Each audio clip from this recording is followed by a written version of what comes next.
Tēnā koutou, tēnā koutou, tēnā koutou katoa. I want to just give a brief overview of the Selwyn Waihora plan, or Plan Change 1, or you'll see it referred to different things. And I've just put there about Selwyn Waihora plan of action, because it's not just about the regulations, it's also about some of the things that are being done that have come out of the work that lies behind a lot of this, the plan itself. So I want to give this brief overview of what information was used and the way that led to some of the decisions, and then a little bit about what some of those decisions were. So the first thing is to do with the start of the process, the start of getting together, the zone committee getting together and thinking about the catchment and agreeing on some fairly high level desired outcomes. And you can see them, I'm not going to read them all out here, but you can see I've listed 6 here. There were more than 6, but these are probably the 6 that are the most relevant for the way they were taken through into some of the modelling that I'll talk about in a minute. So you can kind of see, the first one there is essentially around economics and social, thriving communities, sustainable economies, high quality, secure drinking water, wahitapu and mahinga kai, protected and enhanced, and other things. Te Waihora is a healthy ecosystem. So these were the things that were thought about and said, okay, this is what we want to see into the future. Now, then it becomes a bit more technical, because it's then about saying, okay, that's quite a high level outcome. What is it that you would actually measure against for that? So if you take the example of the drinking water outcome, so we've got this high quality and secure supplies of drinking water. If you then said, what can you actually measure that against? Well, average groundwater nitrate concentrations in comparison with half of the maximum allowable value, the MAV, exceedances of that MAV, bacterial contamination. These are things that we can measure against, or we can make predictions based on our modelling. So that's what we were trying to do, was say, okay, here's what we desire, what are we going to measure against, what can we start doing some predictions for?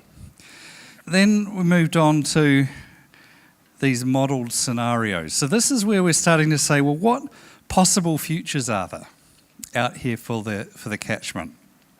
And the first thing was actually to say, what's the current state against all of those desired outcomes? So what's the current state of the catchment and of the lake against those desired outcomes? And then it's starting to say, okay, the next scenario there is, we know that there's this lag time, and we've talked about this quite a bit in this series, that it takes a long time for some nitrate in particular, but some other things to get through the system. If you just kept it the same, if we just kept exactly the same land use for the next 50 years, what would it look like? So that's what that baseline is. And then it was saying extra irrigation, that's one option, one possible future. Another one is, what would it take to get the trophic level index of the lake to 6? So these are all possible futures, but I just emphasised that they were looked at not as options. So it wasn't saying choose one of these options, it was just saying this is what it could possibly look like. What are the impacts on these outcomes that are being desired? So there was an exploration. And essentially it was modelling, using numerical models to say, with these different land uses, what would it do for the outcomes and the measures of those outcomes? And you end up with something like this. This table, you can see down the left-hand side, are those priority outcomes that I talked about. So thriving communities, sustainable economies. And across in the rows is these different scenarios. So the middle here is the current. This is sort of heading towards, so this is the one that is there for a TLI of 6. So this is lower, getting the trophic level index of the lake down. And this is more irrigation. And the red is saying that you're highly unlikely to meet those desired outcomes. and the green is that you most probably will meet those outcomes. And you can kind of see the way that that's done. So there's a lot of information has gone into a table like this that's populated by running the models and then pulling it all together to say, what does it mean for these outcomes? So that was the scenarios. And then the next stage is to sort of pick and choose bits of those and go, well, okay, what is it that we like, or what do we think is feasible out of these different parts? And this is what we refer to as the solutions package, or packages in this case. So this is down here on the right-hand side. And on the extreme right-hand side is what the zone committee came up with as their solution to try and meet as many of these outcomes as we possibly could.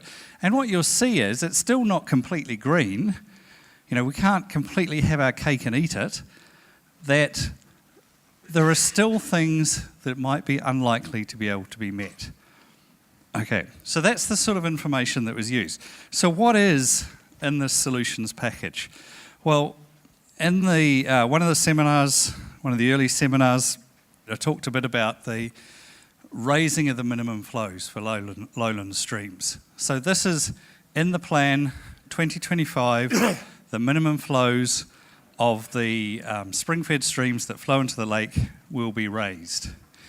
Now that's helped, but it's not dependent on Central Plains water and this replacement of the deep groundwater allowing more water to come through in the stream. So what I mean by that is that it will make it easier to do that if Central Plains is there and this water is available, but it will happen whatever. That minimum flows will be raised regardless. So the minimum flow is the flow at which irrigation has got to stop for people taking directly from the river or immediately adjacent. And then other things that are in there about water transfer, requiring that 50% of the consented volume is returned to the environment. So you can't transfer a consent, the whole lot. It has to be 50% is given back, essentially.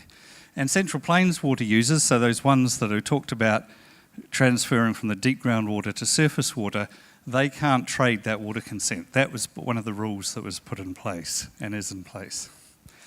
In terms of the lake water quality, and the water quality overall. So this number that we see around quite often about the root zone nitrogen loss, 4,830 tonnes per year from farming, and there's a little bit more from a couple of other smaller sources like septic tanks and things like that. But that number, to reach that number, requires a 14% reduction across the catchment. Now, that's 14% over and above good management practice. So it's over and above, you know, the current, and then taking it even further down. And the way that was allocated up was actually more for dairying and less for some of these other land uses, but it comes overall to this 14% reduction.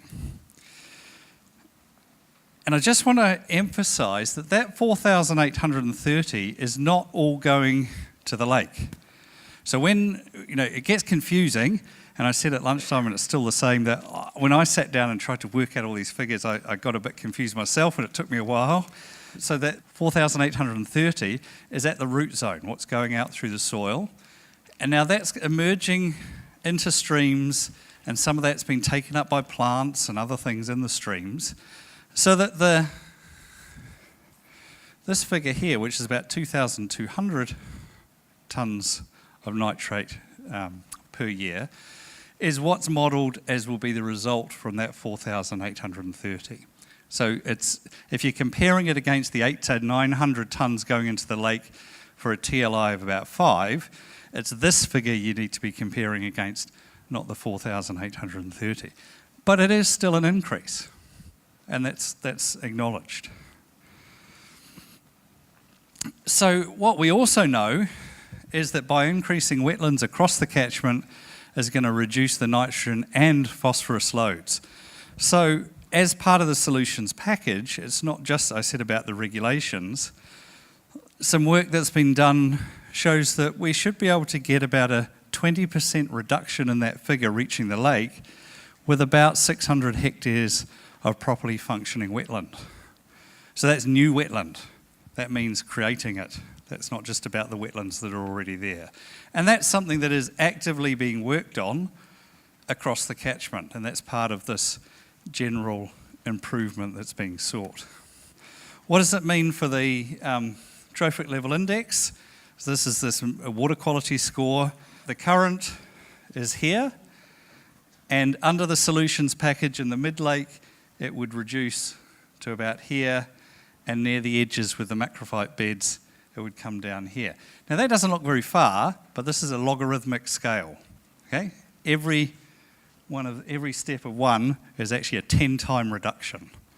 So it is, quite a substantial reduction that's being sought. In terms of other things, I'll just quickly go through these. Cultural values, land management area. So this is this area around the lake where land uses close to the lake have got to consider cultural values as well as these water quality values that I talked about in their farm environment plans. Central Plains water, more water coming through the streams actually means that in the streams themselves, the in-stream nitrogen concentrations will be dropping down a bit. And that's important because fish that live in streams care about concentration, not about load. That's what matters to them, is the concentration. A lot about greatly improved riparian habitat across the catchment. This last one is the one that I really want to point out. Every plan that's done gets reviewed after 10 years. The science that's gone into this is the best that's available. In, let's say, 7 or 8 years when it gets reviewed, we'll have a lot more science. We already have a lot more science in lake, particularly in around the lake. When it gets reviewed, we'll be looking at this. Have we met what our desired outcomes were? Is it working? And it's a really important thing to realise, that this is not setting in stone something forever. And I just want to finish. There's a lot of information on the Environment Canterbury website. If you look under Canterbury Water, and particularly the Selwyn Waihora zone, there's technical information. A lot of what I've talked about comes out of this report here. But there's all sorts of information about what this might mean if you're a farmer, and some of these other things of importance on the zone. And I'm going to finish by just leaving this up here. I'm not going to talk my way through it, except to say, talked about the goals, the outcomes, desired outcomes. This is the way in the middle that it will be achieved, and this is what it will look like as we hope for the future. So I'm going to leave it there. Thank you very much, Tim. First of all, welcome to all you people. I'm Sue Jarvis. I'm at the Department of Environmental Management here at the university. And while I remember, thanks to the Faculty of Environment, Society and Design, who have allowed this under their protection sort of thing to happen, or their promotion, I suppose. And my background is as a plant scientist originally. I've done lots of other things, but I've also been a high school teacher for a number of years, involved with environmental education quite a long time. And I've been involved with water quality testing of the local rivers and streams for over 20 years with the Waterwatch, now Waterwatch Trust. And so I've actually seen firsthand what's happening to the water. I also live locally, so I've got personal experience of my well water being contaminated with nitrates and phosphates. I've seen in Saturday's paper, John McCrone's had a really, about 3-page article on water. It had a subtitle, Water's Waiting Game. And I was thinking about how long some of these things are going to take to happen. And so it is really a waiting game, isn't it? We just have to make sure something's happening. He actually said that Canterbury's reality is, and over these guys will agree with it, is that lax regulation allowed a nitrate problem to get established in the first place. This began with too many 35-year water take consents. Of course, you don't always have accurate things in the paper, do you? But basically seem to be extreme over-allocation of water. And many of those consents, of course, are not expiring to the 2030s. So that was a big issue, groundwater dropping, rivers going dry, not that we're worrying about that right at the moment, and of things like the Plains Water Scheme doing possibly something about that. But if we keep laying blame, it doesn't help us move forward. So it's just like moving on from apartheid in Africa, South Africa. They had to agree, and we have to agree to forgive those people that we are perhaps accused of being guilty of things that happened in the past.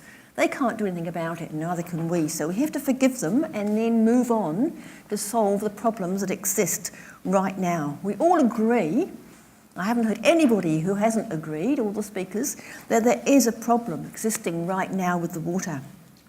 The important thing is which is the best way forward, and of course it might be a number of them.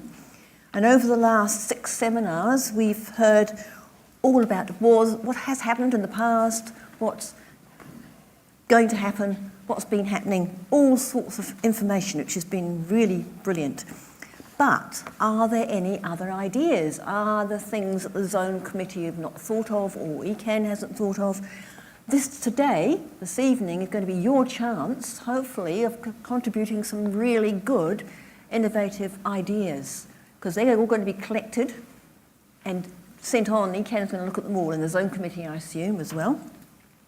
So what we're going to do is going to hear briefly, Pat, briefly from each panellist, and then the rest of the time we'll move over to you people to come up with your questions, suggestions, and some discussion. Now, I don't know who, we had to discuss who's going to be first. Are you going to be first, David? I thought you might be. So, David, thank you.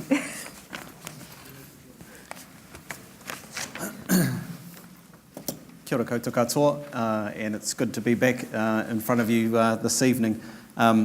Given we were given instructions that we have to be brief tonight, I'm unaccustomed to sort of reading my notes, but I've written a speech for tonight, so it keeps me on track and I get my messages across, so excuse me for looking down at those.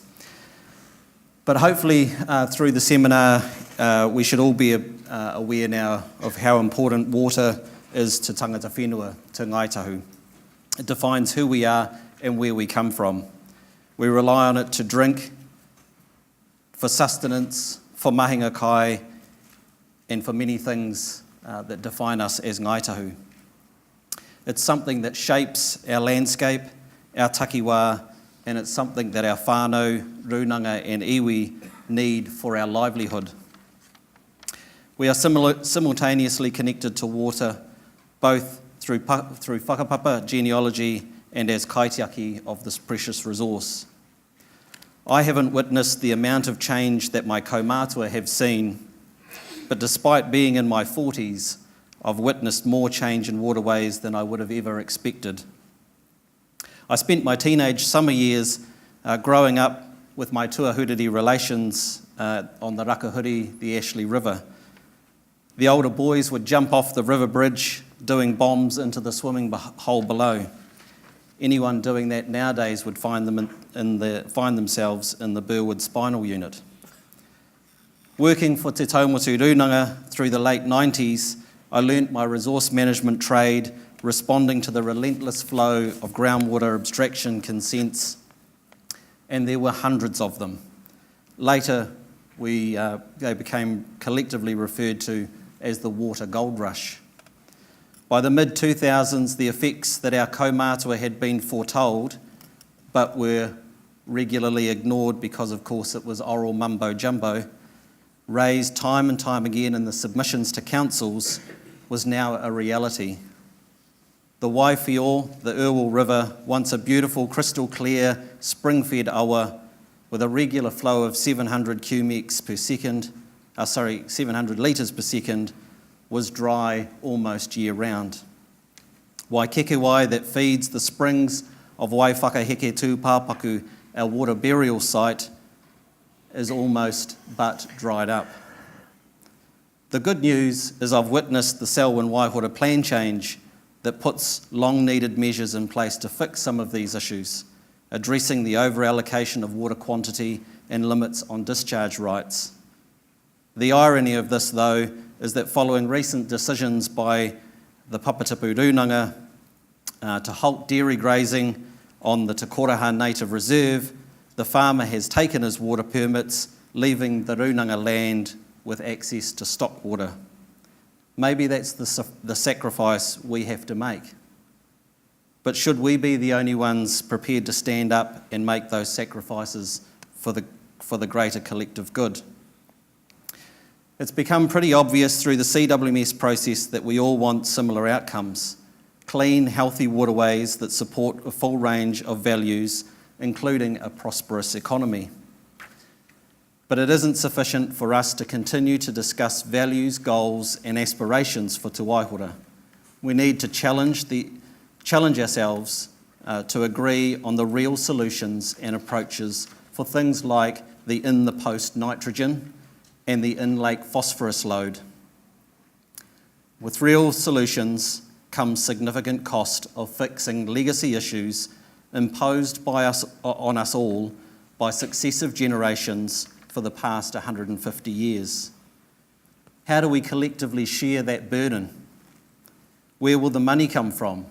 From us as ratepayers? From us as taxpayers? Should the polluter of today bear the burden of the polluters of yesteryear? Should Ngaitahu, as owners of the lake bed, seek payment or compensation for the right of others to discharge onto private land? Similarly, we need to manage discharges even more effectively. We've heard in this seminar series that converting 1 to 3% of the catchment to wetlands could further reduce nitrogen by 40%. Is that a worthy investment to enable the catchment to continue to produce $350 million of operating surplus returns per annum? Whatever we do, it will have implications and additional costs for us all. For the first time in many years, why is a major national political issue and all the political parties are jostling to establish their positions. But while it's easy for politicians to talk in 20-second sound bites about wanting clean, healthy waterways or in opposition to water bottling, dairy farming, irrigation, pollution, and proposing charges, freshwater management remains a complex and challenging issue with a myriad of overlapping and competing interests. If the experience of Te Waihora tells Ngaitahu anything, these positions will continue to wax and wane depending on who is in political favour, and progress will be slow. One could argue it's the price we pay for democracy. But for Te Taumatu Runanga, there is, and there has been for the past 67 generations, one constant. That is the need for us to continue to determine our own future, confirm our aspirations, and identify the necessary strategy and tools to reach the far distant horizons as our ancestors once crossed the Pacific Ocean. If the community is not with us, whether the government recognise our rights in our lake or not, we will be steadfast in our goal to restore Te Waihora. Ultimately, we are responsible for our own future. Te Roranga Tiratanga for us and our children after us. Kia ora tātou. Thank you very much. Tēnā koutou, tēnā koutou, tēnā koutou katoa. Ko Hamish Rennie tēnei. As it's been said, I'm standing in for Professor Ken Huey, and it was a fairly short notice, and I was given his notes and told just to read them to you. The first line of the note says, I was born in Darfield. I'm sorry, I wasn't born in Darfield. So I've decided to move away a little bit from the notes. I will come back to a couple of them in places. But I was born in Leaston, and I currently live on land that my family has farmed for over 150 years on the banks of the Selwyn River. We used to farm both sides of the mouth of the Selwyn River, and to some extent the problems of the lake and the immediate Selwyn River are probably due to some of my ancestors. one of my ancestors made his money originally helping build drains to drain the Kalinchi swamp and such like areas. So I think my family has got skin in the game of having damaged the environment here. Having said that, we didn't realise it was that damaged when I was growing up. I spent a lot of time canoeing, swimming. I learnt to swim in the Selwyn River, kayaking, water skiing, bird watching. I don't tend to shoot or hunt things. I'm just not into that sort of blood sport thing. But I've certainly eaten a lot of ducks have been shot on the lake by people using our property, and fish from the rivers. So it's from that background, that connection, that I sort of start my connection to the lake. I went away for about 30 years and worked in other parts of New Zealand and overseas. And in 2007 I came back, and one of the first things I saw was a sign on the Selwyn River saying that it was hazardous to swim there. And that came as a real sort of shock to me. I thought, what on earth has happened? You know, I used to love this river, I used to enjoy swimming in it. I looked at the lack of recreational use of the river, the state of the landings along the Selwyn huts, the upper huts especially, and the deterioration in the state of those. And I thought, I've got to do something about this. And so I joined the Waihora Ellesmere Trust in 2007, and I've been a member trustee of the Waihora Ellesmere Trust ever since. And I'd encourage you all to consider joining the Waihora Ellesmere Trust. We are trying to do things to improve things here. I think one of the key things that's the trust has, and view the trust has, and it's something that I feel very strongly about as well, is the dual heritage of our connection and the dual relationships that have been developed with the lake. And just as David has outlined some of the aspects of importance to Ngāi Tahu and to tangata whenua of the area and Te Muturunanga, there are many of us families and people who live in this area who have got very strong connections who are not Māori and do not whakapapa back in that way, but we feel very strongly about this area. Many of those people are small farm owners, small landowners, and we are grappling with how to improve and how to restore the land and the lake. And the Trust has been trying to help people in that sort of process over the years with riparian planting plans and things like that. One of the main things, and one of the key things in terms of where we're going in all this that we've done, is that we established a series of symposia called the Living Lake Symposia. And the first one of those in 2007 was to see what is the state of the lake, really, because the message has gone out that the lake was dead. The lake isn't dead, it's thriving. Algae is thriving in the lake. Fish still swim the lake, and it's still a commercial fishery, and we still catch fish from it. People still go bird watching there. People still kayak there, and they use the area around it. They go windsurfing and things like that on the lake. It is still a popular recreational place, a major open space for this particular district and for Christchurch City Council. And it is a major taonga for all of us. But it could be better. And that's really what we're trying to do, is trying to improve it and its tributaries and its environs. So that first one was saying, what can we do better? What is the state of the lake? What can we do better? And since then, every 2 years, one of our major contributions have been to hold symposiums, science symposiums, and to develop knowledge about the lake, sharing that knowledge between the various scientists and the managers and the politicians and the community. The next one, incidentally, is on the 9th and 10th of November, and it's focused on streams of action. So basically, what are the very many different things being done into the future and now to try and address some of the problems that the catchment has. So I'd really recommend coming along to that to have a look at what's actually happening. 9th and 10th of November here at Lincoln. And so when we start to look at where we're going and realise that we've come to certain places, one of the key things that's happened has been the passing of the new plans, regional council plans for this particular catchment. We have educated, we have now regulated, and we're now in the situation of living with the regulations. And some of those regulations are really quite harsh for various people living here. There are people who have to really consider whether they can continue on the family farm that's been in their family for generations. I'm not talking just about mine, but other people as well. Some of the decisions in those plans are not well based on science. They're based on a precautionary principle rather than actually on known science. And there's real question marks over that. But they are the plans in place now. So where we have to go now is how do we facilitate people working through those plans, implementing them, while at the same stage being able to find pathways to help those who are not multi-million-dollar corporations running big dairy factories and robotic farming machines and so on. It's how we can actually work with everyone in the catchment, because basically we are all in this together. And it's got to be not an us and them sort of situation. It's got to be how can we actually work together on this. And we have to start to look at major developments into the future. And here's where I'll turn to a couple of things that Ken and I have discussed over the years. We have relied on tourism to a large extent for external income, and increasingly so, but also on dairying of recent periods.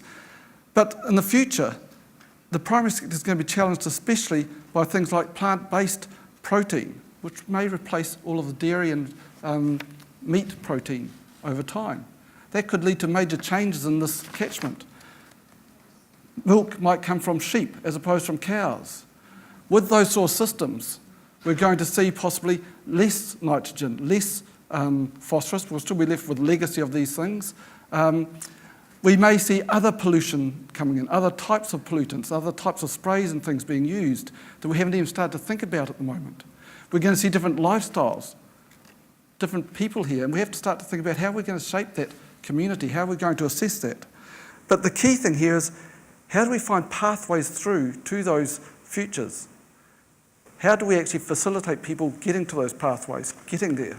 And to be quite frank, things could change very quickly, especially if we go to vegetable-based protein, and many of our problems might disappear immediately, but that will create other problems. How are we going to get there, and for that, and who's going to bear the cost or the investment in that? And those are the really big issues that are facing us. And we don't have simple solutions for those cost issues. We don't have simple solutions for finding the pathways for people to move from current situation to new situations easily. We don't have the money for the science. $11 million, was it, that the government put into Te Waihora, Whakaora Te Waihora at one stage? And now they're putting $44 million into solving problems around the whole country. Well, we've still got not very much to show for that original $11 million. We've got a lot of money that's going to need to be invested to find solutions. And that's a major challenge for us and for the council. That's all I want to say at the moment. I'll hand it over to you.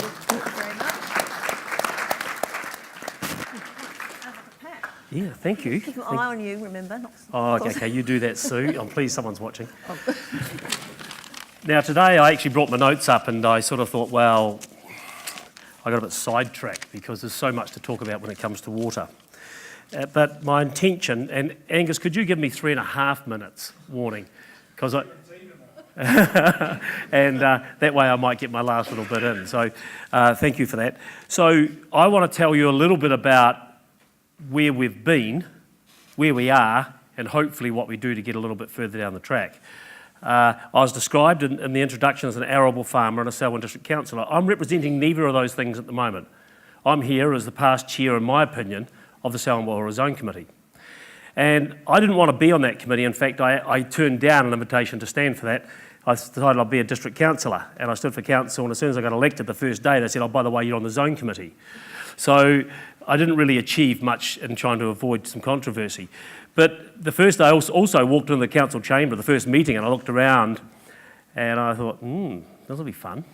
And for about the first 4 or 5 months it was, when there was a lot of people in there who had totally polarised views about the environment in Selwyn. But as those first few months went by, we come to the conclusion, very, very easily, just by talking, that we actually did have some things in common. And they were that we had a long-term view. We wanted to be sustainable. We wanted a sustainable future. We wanted a sustainable environment. We wanted a future for our children and our grandchildren. But as well as a sustainable environment, we needed good employment for them and a strong district. And as you'll see up here, you can't have everything Oh, you can. It's quite easy to get one thing, but it's very difficult to get everything. So anyway, we went through that process, and over a period of time, we started to build a real understanding of what our vision for Selwyn would be. So, and that actually wasn't that easy, because we were all under a bit of pressure from our various supporters, iwi, farming bodies, environmental bodies, but we had to go along every month and look each other in the eye and actually make some decisions. And so we had to just put that aside a little bit and say, what's the collective view? So it became a little bit about giving and taking and respecting each other. And probably because we got that pressure from the outside, I think we actually become a lot closer and we got pushed together. So anyway, what we got was plan change, or a zip addendum after 4 or 5 years. Now, the zip addendum was very good. It informed Plan Change 1. Then we had to write it into a plan, and we had Tammy Woods over here, who was here at lunchtime today, and I'm very pleased to see you here again, Tammy. And Tammy had been on the journey with us, and she understood how a lot of our decisions were made. So that assisted in writing the plan, even though it had to be in planning speak, which, to be quite honest, confused me. Apparently, it had to be defendable in a hearing. So anyway, we got to that stage, but Tammy unfortunately left part of the way through the process, and the connection was lost. And perhaps we lost a little bit of our plan in the writing of it. And I'm looking at Tom right now. I won't look at you, Tom, I promise. Anyway, and we got to a stage where we got to hearing, and the hearing commissioner's job was to look at our Plan Change 1 and say, make some decisions about things in 3 weeks when it took us 4 or 5 years. So they had to make some pretty instant judgments, and they did. And personally, I don't think some of them were that wise. I don't think it's a reflection on them. I think it was a reflection of the difficulty of actually doing that, a very, very hard thing to do.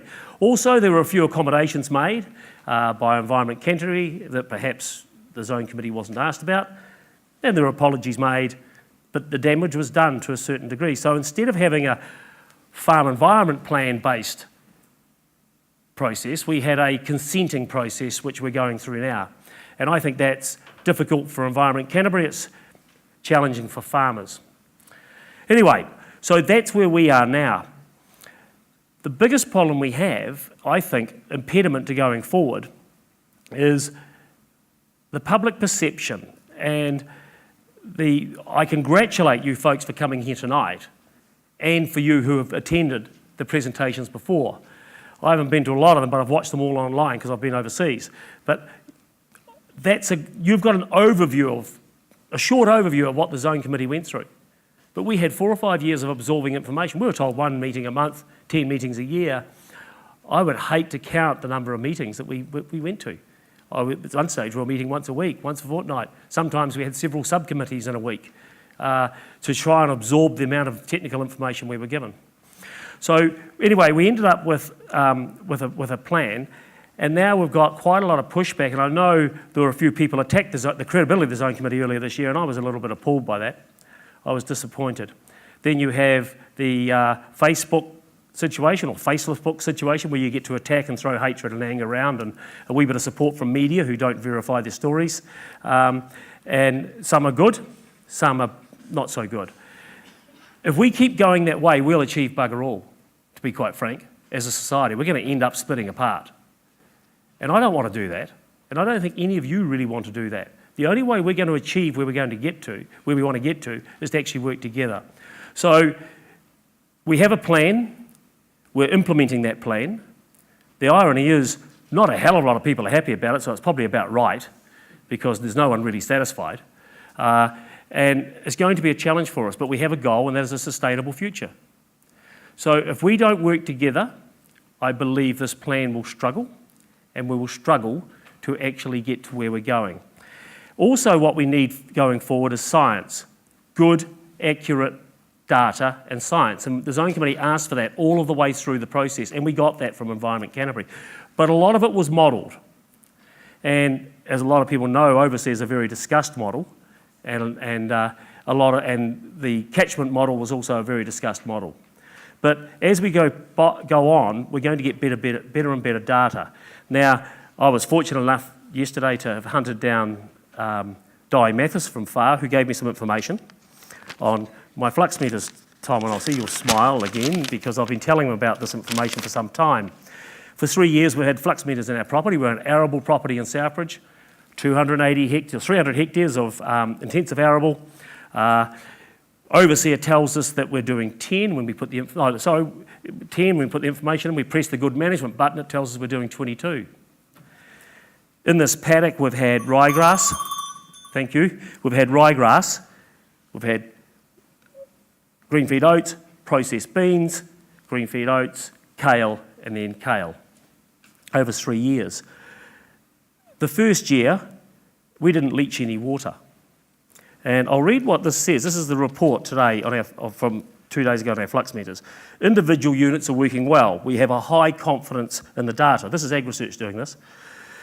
Drainage loss is low over the first 2 years, including the irrigation system. However, a bigger drainage event recently, which is pretty obvious, the wettest winter we've had for a long time. Low drainage indicates irrigation management is top notch, no wasted water. We run Briggs irrigators. We don't run fancy, we haven't got pivots. We can't do that in the size of blocks we have. We don't have probes. We farm the way farmers farm. We look at our soil and we judge things and we make a call on how much water, because we aim for 80% moisture in the soil, holding capacity. N concentrations in drainage generally low, below drinking water standard. Cumulative losses until this winter, 4 kgs of nitrate over 30 months. That's 2.5 years. We know that after the latest drainage event, there'll be a higher loss. So there's been no data back on the recent drainage event around the nitrate level in that, but it won't be too high because we know that the crop in there was of a good holding capacity. Very little P leached, less than 0.1 of a kilo a hectare over the life of the project, over 30 months. This is real data. Now, I'm not denying that we have an issue. I absolutely acknowledge we have a major issue in Selwyn, but we need to deal with it in a factual, managed way to achieve what we want to achieve.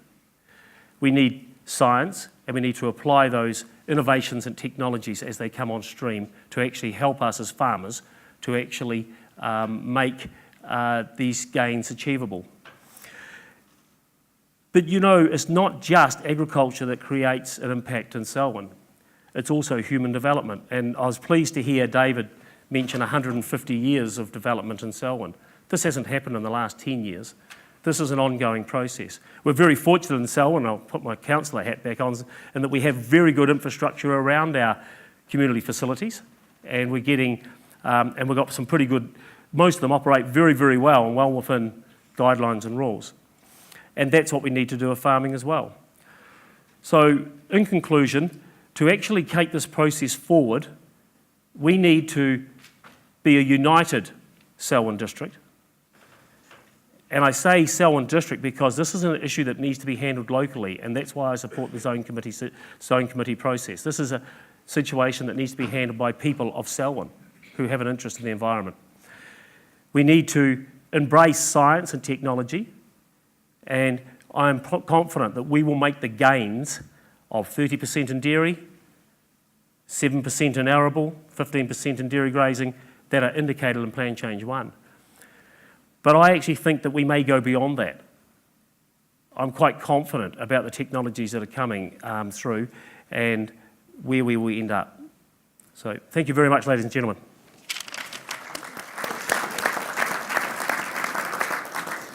Right, so now it's going to be over to you guys, and this is going to be a chance for you to ask questions, come up hopefully with some innovative solutions, and we can have a bit of a discussion. Innovative, wonderful ideas. Don't be shy. Somebody at the front here. Hello, my name is Trevor. I live near Coes Ford. I just want a clarification of something. You said there that you want to basically have another 600 hectares of wetlands. So where's that going to come from? Because it's probably owned by people or some organisation or something now. And how are those people going to be compensated, or how are you actually going to achieve it?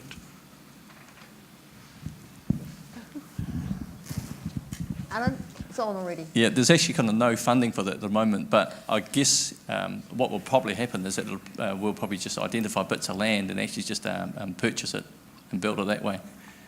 It's not been discussed yet, how we're actually going to get there. I mean, first and foremost, 2/3 of the lake edge land is in public ownership. A lot of it is under leasehold, is leased out for grazing, some sheep grazing. There's potential for those conservation lands that at the moment the drain cuts straight through them and straight into the lake. If we cut the end of that drain off before that land and allowed it to spill out into really well-functioning wetlands, that can start to strip out the nitrogen issues that we're talking about. So, before we even start thinking about land up catchment, there is a whole lot of underutilised land around the lake that could be in well-functioning wetland ecosystem that at the moment isn't.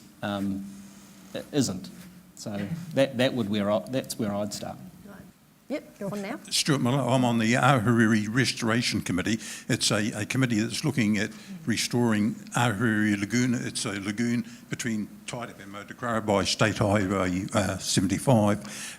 We've been allocated with 1.2 million by the government, and we've been working on this for about 4 or 5 years. So there will be a constructed wetland built there within the next 3 years. I mean, it's on Environment Canterbury land, it's endowment land, it's not private land, and there's a committee that's been made up of the Ngāi Tahu group and neighbouring landowners.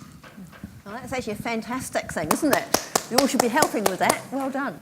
Just to add what David was saying there, DOC is actually retiring quite a number of its grazing blocks around the lake, and Selwyn District Council, in the form of a couple of myself and Councillor Hassan and Councillor Miller, have been working on a process of ensuring that the drainage functions still work, and yet we can still use that land, and that there is some sort of control around, talking around weed control, trying to make sure that those things are all thought of as well, because I can see a lot of people's minds racing ahead going, hang on, if you create a whole lot of wetlands, you lose the drainage function and you lose these other things. So there is a process and discussion going on between agencies about how we actually manage that in a good, constructive manner.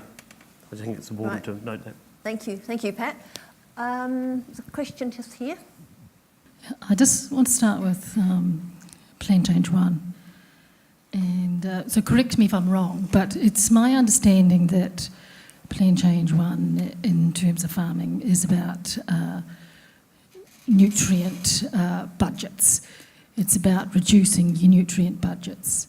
But the baselines are starting from what you are currently using. So you talked about dairying 30% reduction, but of course most of us would know that dairying is head and shoulders above any other farming sector in terms of nutrient leaching.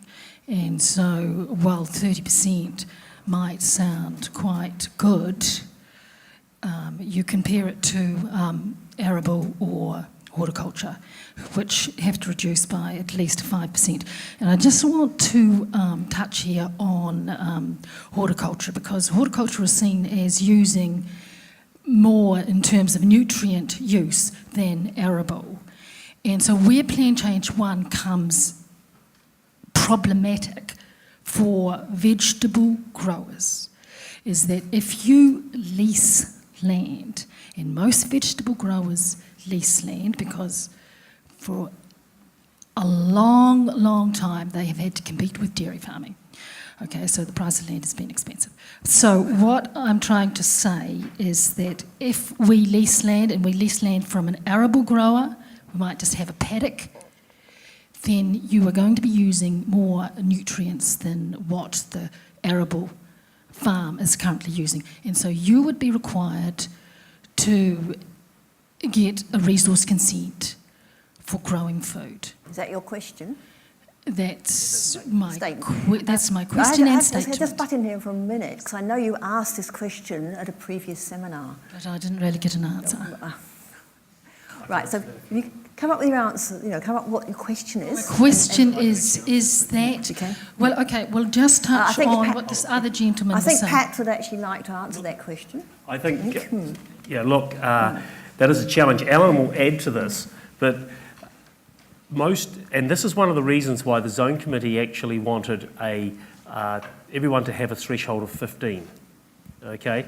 So there's been a bit of a challenge around establishing that, and we're slowly getting there to how we actually ensure that there's some what we call headroom within the plan change. So if an arable property is operating at 7 or 8, then there's some headroom they can go to 15. So on a property you could actually accommodate, say, a paddock of potatoes within that and not go over 15. And so that is possible. There is headroom within there for arable people who are operating at a lower level than 15, and they have some space.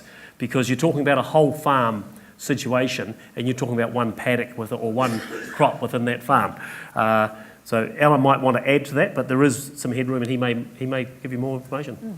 There's actually not quite enough headroom, for vegetable growing, because vegetables is likely to leach more than 15. So in your question, what you're talking about is that in arable you might be leaching, say, we'll pick a number and say 10, and in vegetables you're going to be leaching 25. So when you lease a new block of land that's come from arable, when they had a baseline and when it was an arable, you can't actually go above 15. So there lies your problem. So it's one of those kind of unintended consequences. But that is what the plan is actually trying to achieve, is to stop people from intensifying. So in this case, it's actually caught out, some vegetable growers. Does that make sense? It may not be reasonable, but it is actually the intent of Plan Change 1. So it is one of those kind of unintended consequences, something that we haven't thought through. I think David would like to add something to that comment. I'm not going to go into the farming issues particularly. And I mean, the really important thing with Plan Change 1 is it put in place limits.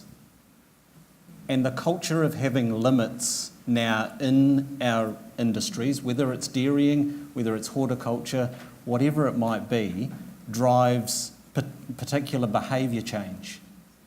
And what we're seeing, and we heard tonight, and I was listening to Councillor Lambie on the radio driving out here, was the announcement that took place at Lincoln here today around pasture technology that is addressing the nitrogen issues of dairy farming.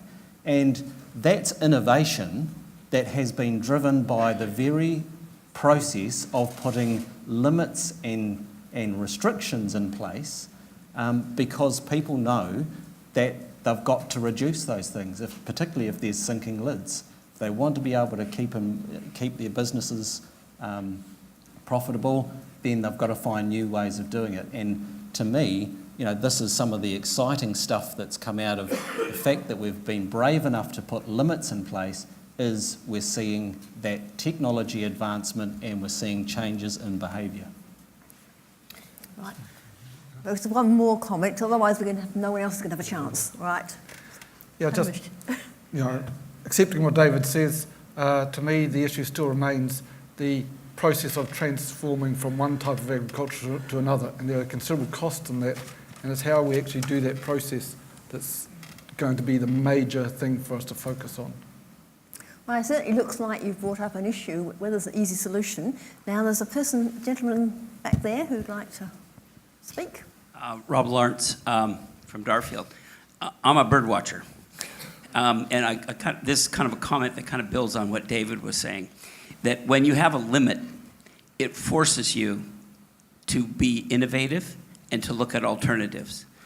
And the gentleman that asked about how do you get compensation for the land that might become wetland. If you've got wetland, you've got a gem there. You've got an opportunity to create more habitat, enhance more wildlife, and the value of tourism and ecotourism is substantially growing. So there's a real challenge of innovation of crop type and land use that goes forward with all this process. And having a limit that forces you into a position to make something is one of the ways to wake up the creativity of innovation. I think it's a very good comment. I think we want innovative ideas. And for example, developing your wetland and actually using that to encourage tourism is definitely one of those ideas that are going to hopefully come to something. Now, more questions, just as a gentleman there, and there's someone over there as well, perhaps after that. Yeah, hi there, Scott Pearson, Fish and Game. I just wanted to continue on that same theme really and say that we'd definitely like to see more incentives for farmers out there to adopt different practices. I think you would certainly like to see a push towards more lower intensity farming, and I think one of the best ways to do that would be to have more trial farms in this catchment. I know we've got a couple of those already established through the Lincoln and things, but it would be great to see some farmers that are willing to step out of their comfort zone, take some sort of step change challenges and have some support of the community to do that. Great. Any comments from the panel?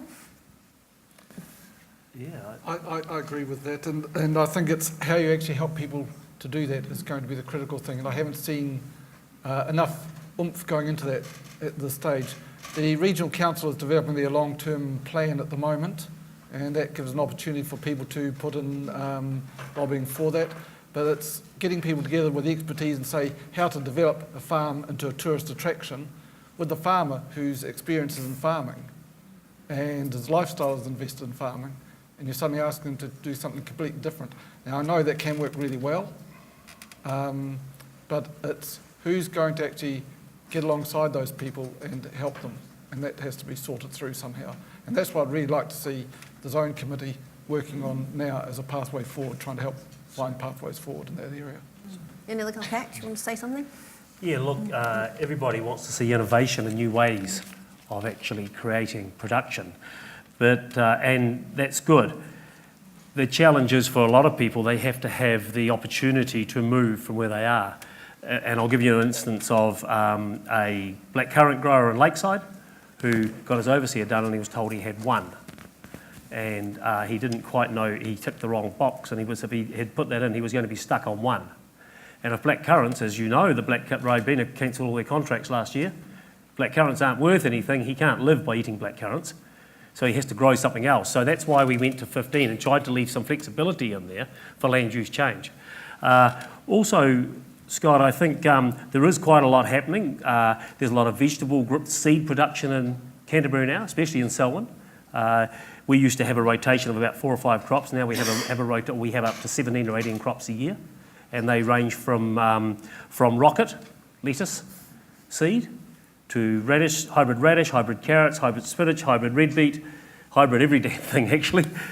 So that sort of stuff is happening, and there's experimentation going on all the time. It's just that a lot of people aren't that really interested in hearing about it until it's actually successful. Thank you. I think there's another question, or not necessarily questions, might be a suggestion over there. It's Richard Fowler. To date, through the seminars, we've heard about a range of mitigation, some excellent science and appropriate modelling, but a little about disruptive technologies. And I just raise a technology that could be disruptive to the dairy industry and turn the approach of what we've heard about over the seminars on its head. And that is yeast dairy, where there's a company out of San Francisco formed in 2014 that is claiming in the year 2017 can produce milk at twice the current price of cow milk.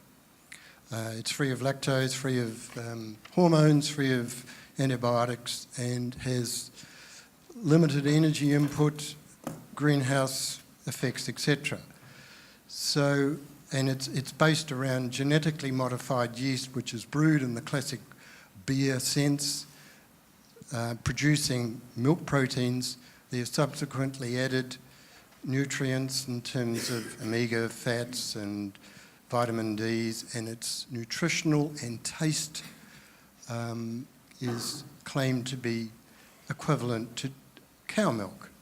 My question of the panel and of the Selwyn Waihora zone, have they considered the potential impact of a disruptive technology on the approach to date?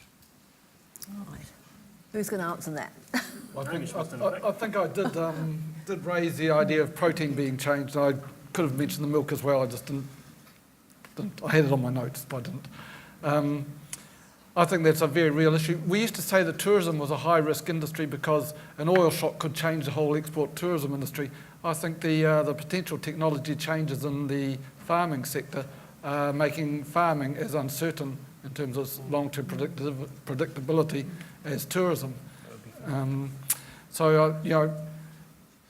We can consider them, but we don't know which one's actually going to work and when, and we don't know quite how we're going to have to adapt to them, but it does highlight the need that we do need to think about pathways to uncertain futures. So important. We can't actually always predict the future. We've not been very good at doing that, have we? Alan, do you want to say anything else? That kind of disruptive technology has been actually talked about, in industry and farming groups a lot. Yeah. So we know it's out there, and farmers also know that they have to make changes. So the farming scene could actually change a lot, in the next 5 to 10 years. So we agree with you. And I guess recently there's that chicken-free chicken as well in New Zealand, and that's also plant protein. Yeah, hi, Mike Glover. I was just going to go back to that first Tim's graphic with the coloured squares, and it had when it was the graph showing high quality drinking water, it had the current state was actually green, and the solutions package was orange. So, and I know you guys, our drinking water is actually going to get worse quality. I think it's currently the average nitrate level is about 6.6 milligrams per litre, and it's going to go under this book. It's going to go up to 8.5. Well, you're going to try and maintain it at 8.5 milligrams. So it's possibly going to go up another 2 milligrams in our drinking wells. Like Sue there, her well will possibly become undrinkable. It'll go over the maximum allowable.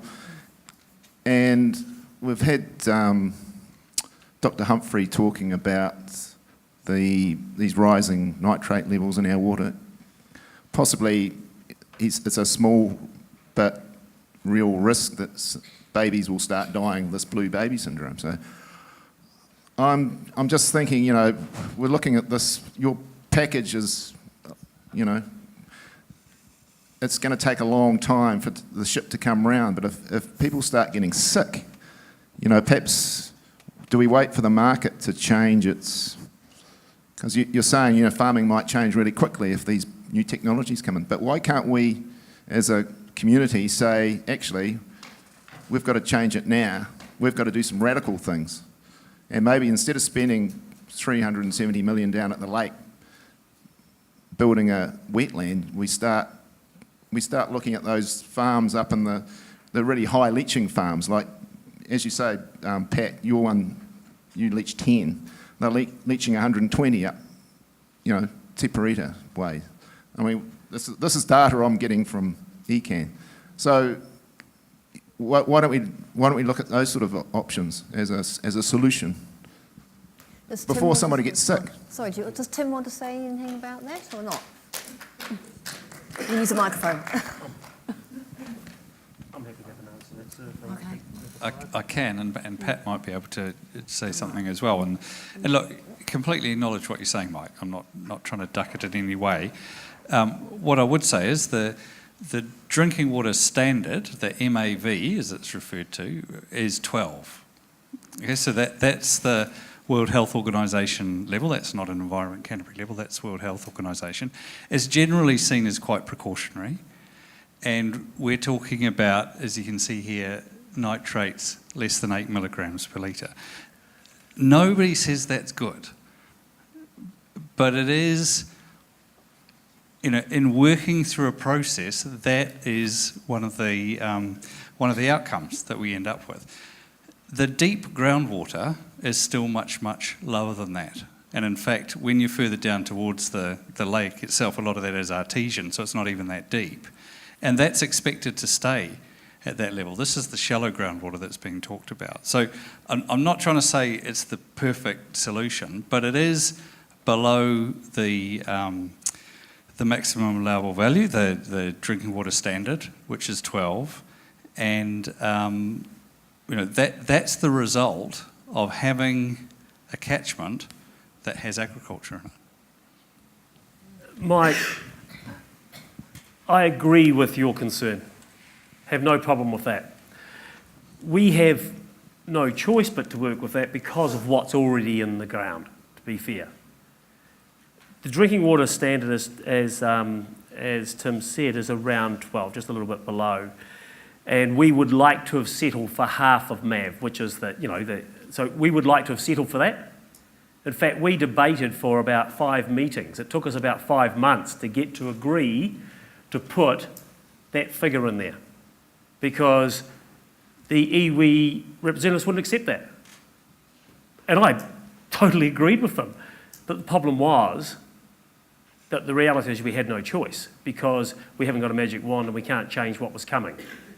So what's in the post, and and you've heard through this presentation, it takes 30 years, up to 30 years for that nitrate to travel through the system. So I sympathise with you. The biggest thing is we must be sure that we protect our society and with our drinking water, and all of the urban drinking water wells are driven to a depth that the nitrates are low. The major concern is for those people who are on wells that aren't on a township supply, and that's around making sure they're well educated or actually find an alternative supply if their nitrates get too high. So I'm not going to I can't argue with you, Mike, and it's not a good answer. It's not the one you wanted to hear. That yep, let's do it because I'd love to do it. I'll be alongside you. But the problem is it can't actually be done by saying I'll wave a magic wand. This is in the post. It's coming.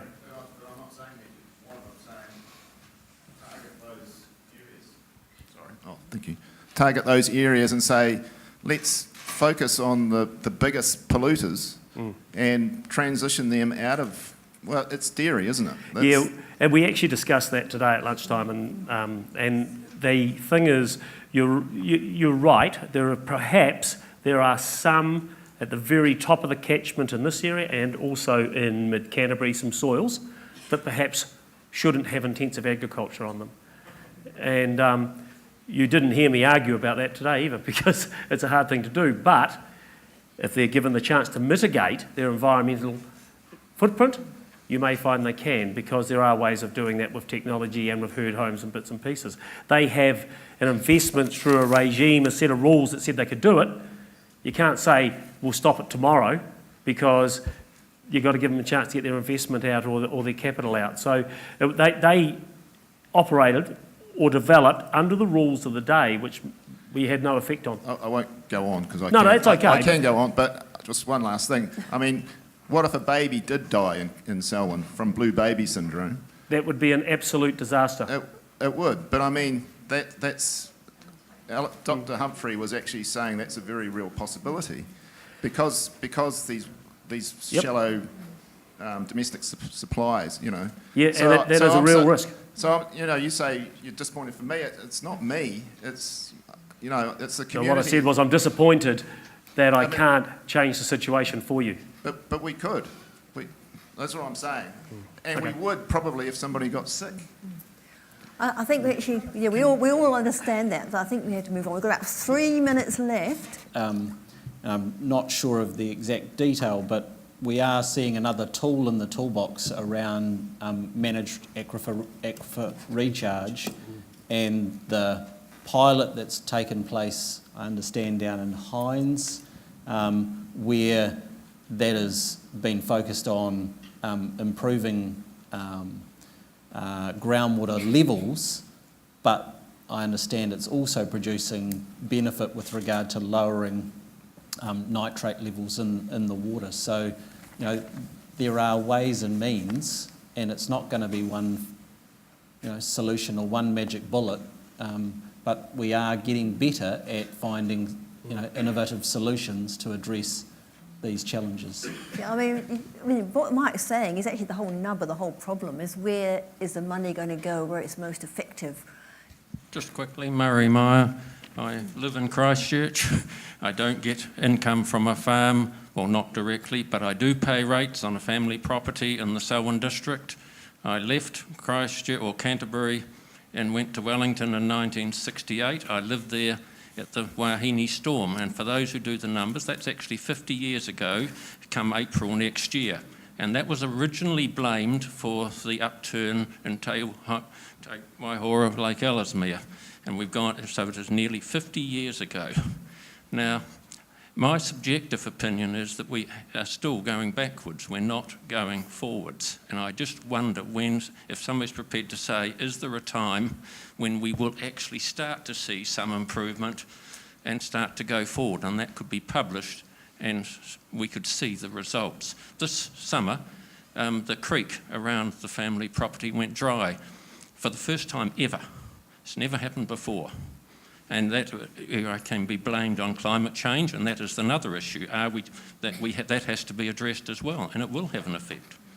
So the question is, when are we going to go forward? Oh, who's going to answer that question? Last answer now. Okay. When are we going to go forward? In some aspects, we are going forward now, and I think the water balance around the fact that we're retiring the deep wells inland through CPW, and that we're using managed aquifer recharge through the Selwyn River with CPW, we'll see our fresh water balance better in our aquifers. That's one place we're going forward. I think that there are some lake interventions that are going to be put in place, and there perhaps are others. When we put our Plan Change 1 and we had our ZIP addendum, there were agreement around lake interventions, and they haven't all been put in place, and there may need to be some sort of phosphate stripping or control that we've talked about, but it's never been quite there because, to be fair, Ngātahu own the lake bed, and they are very much more than a partner in this process. They are part of that. They are the process around the lake. So we need to have agreement with Ngātahu about how those lake interventions are put in place and what ones are. So the lake may be a little bit longer, and I'll let David speak about that. He's got a very much closer affiliation to the lake, but there are some areas we are going forward. The nitrate area, I don't think we'll go forward for a wee while, but we're looking to try and hold the line and then turn it around. As Mike said, it's taking a long time to turn it around, but that's the speed that we have to operate at. The other physical aspects like riparian planting, land use management, phosphorus and sediment control, they are going forward now. There is much better on-farm solutions around those things. Farm environment plans, they are going forward. They are outstanding, and they're put in place in every farm in Canterbury, and will be in the next few months. By the end of the year, I think we're supposed to have most of them in place. So we are going forward in some areas, just not all of them. You want to play? With regard to the lake, I slightly differ to Pat because it's going to be 30 years before we see any type of result from the actions we're now trying to take as people today, because of the legacy issues that are in the post still coming through the groundwater, and that's a reality, and I think we are going to see the situation probably worsen before it starts to get better, unless we can come up with some investment in ways to address those, as I said in my speech, address the in the post groundwater issues, and the direct investment in the in-lake solutions around the legacy phosphorus that's sitting in the lake bed and constantly being resuspended. And so unless we can really grapple and invest in meaningful solutions for those two things, then it's going to be a hard road. Right, thank you, David. Now, we're really running short of time, but I did see Tom over here who would really like to just say something very quickly, Tom. Tom Lambie. Incredibly quickly, but it was just I really did enjoy being at a announcement today at the Lincoln Event Centre by Agricom. It's the use of plantain. 20 years it was a weed. Today it's almost like a super crop. With the and Ron Pennell, wherever Ron's gone, could help me here. But in lysimeter trials on light ground with the combination of Italian ryegrass, white clover, and 40% plantain, an 87% reduction of ain. We're talking about a potential game changer for the Canterbury Plains. So I've got the website here. If anybody wants to come and see it, please do. And because it's that type of technology that's really going to make the difference, and that's what you want to know about. Right, thank you very much, Tom. Well done, Tom. I think there is that real scope for something to be pursued in the area of helping farmers transition, particularly if they're in wetland type areas, to some alternative approach like the suggestion around ecotourism and so on. I can think of one or two places where that could work quite well, but it's going to need quite a lot of help. It may need some research funding to help convert that. It'll need a number of people in different agencies hooking around to do that, and we'll probably need a couple of pilot sites to demonstrate that before other people are prepared to take it on. But that's something I think should be pursued quite seriously fairly quickly, because I can see that being really relevant right now. Well, anybody else want to say anything very quickly? Yeah, I was delighted to hear Tom's good news, because I'm a believer in technical innovation, and I think that New Zealand agriculture has led the field for a long time in that area, and perhaps I think may have lost their way around production about 15 years ago, but and I think we need to get back to innovation and actually controlling things, the quality of what we're doing. And if we can strip 87% of nitrates. And we're going to need you to grow it. And they're going to need us to grow it. So it's actually now 19 crops in the rotation. So yeah, I really think innovation is the way we're going to go. I'm really excited by the wetland infrastructure opportunities, and as was noted, we've got Ahuriri Lagoon as a pretty large scale example, and that's going to take us forward in how we do that. But if ultimately farmers that have land that they can invest in reconstructing wetland, then how do those rights get recognised by people that need to sort of trade that? So somebody who has wetland can actually trade their infrastructure with others that need to polish their contaminant load. So thinking about that sort of infrastructure as a economy is a potential way forward. That's a good point. Well, thank you to the panel. We've got a big plaque to them.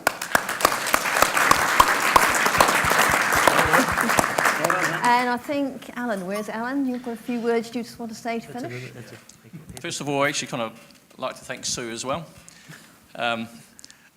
Sue didn't actually know what she was in for, when I asked her about putting on the seminar series. It's all started when we had this water meeting at Springston. Series. I thought, seminar, I was actually thinking it was 2 or 3 really, really long seminars. But in the end, when the subcommittee worked through it, it turned out to be 7 seminars. So thank you very much, Sue. I know you've done a lot of work for this. And also,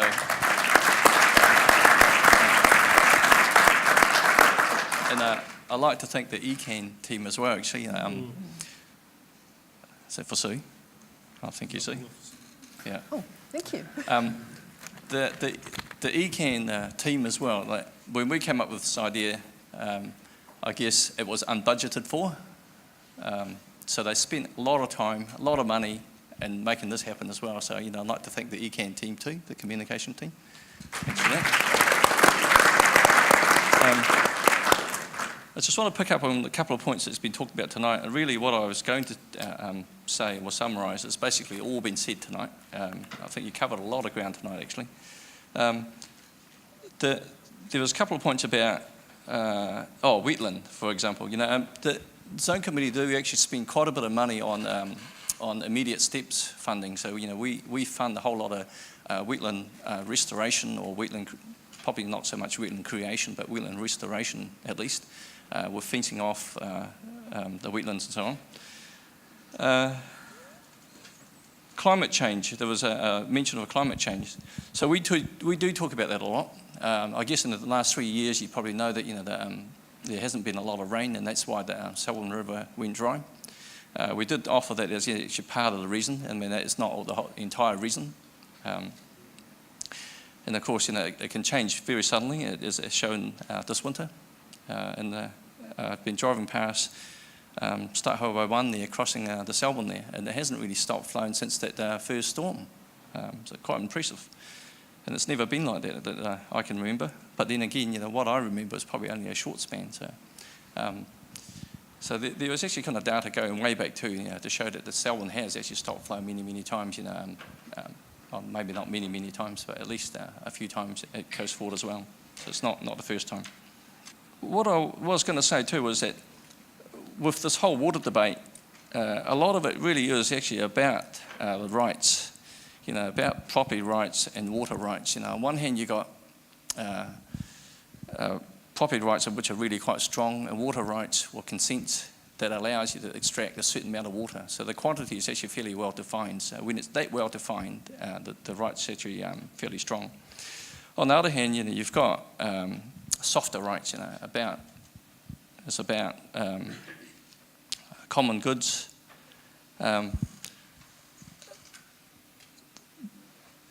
Where people get upset is when those rights infringe on each other.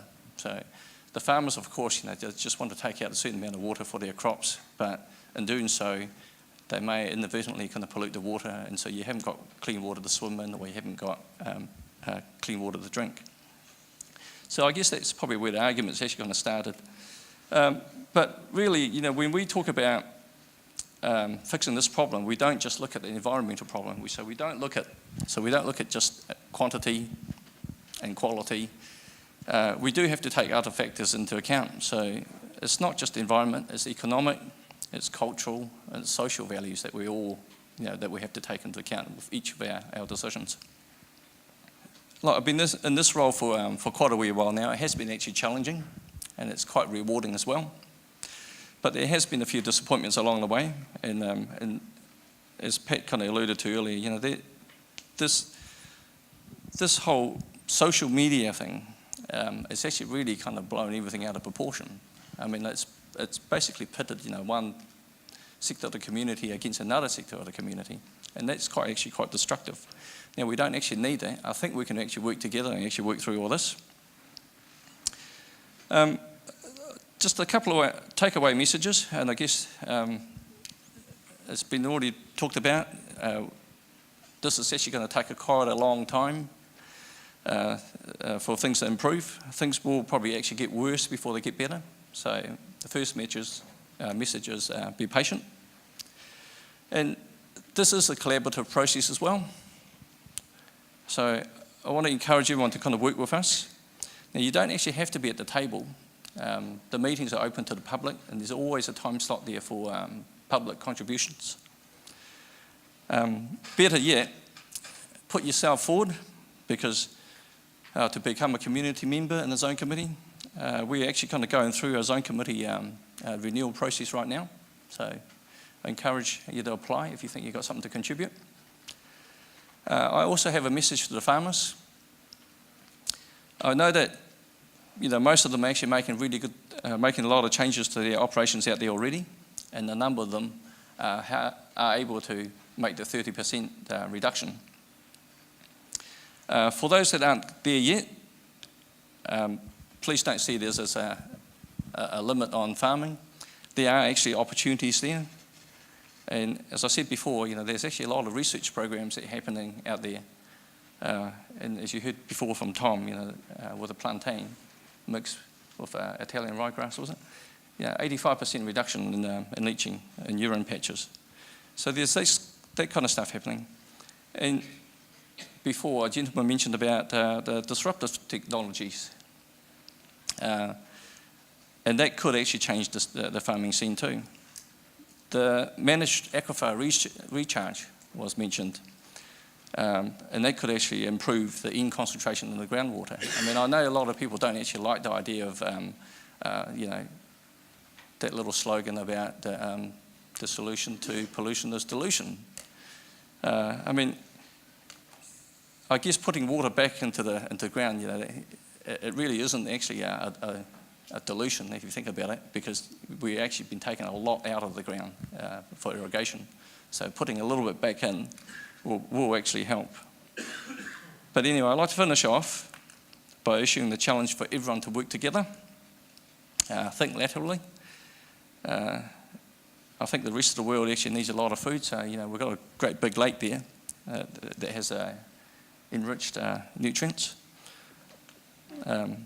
So there must be something that we can do there. And as David mentioned, there's actually a lot of publicly owned land around the lake.